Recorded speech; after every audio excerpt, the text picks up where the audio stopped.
আপনি কি জানেন মহাদেবের তৃতীয় নয়ন খুললেই কেন দেবতা থেকে অসুর সবাই ভয় পেয়ে যান?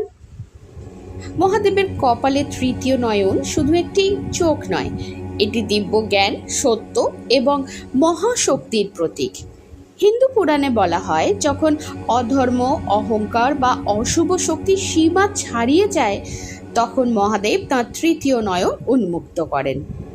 সবচেয়ে পরিচিত ঘটনা হলো কামদেবের কাহিনী। দেবতাদের অনুরোধে কামদেব মহাদেবের ধ্যান ভঙ্গ করার চেষ্টা করেন। এতে মহাদেব ক্রুদ্ধ হয়ে তৃতীয় নয়ন খুলে দেন, আর সেই অগ্নি তেজে কামদেব দেহ হারান।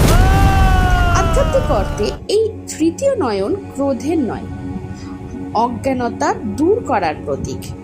এটি আমাদের শেখায়, যখন জ্ঞান জাগ্রত হয় তখন অহংকার, মায়া ও অন্ধকার নিজে থেকেই দূর হয়ে যায়। তাই মহাদেবের তৃতীয় নয়ন আসলে ধ্বংসের নয়, সত্যের জাগরণের প্রতীক। হর হর মহাদেব।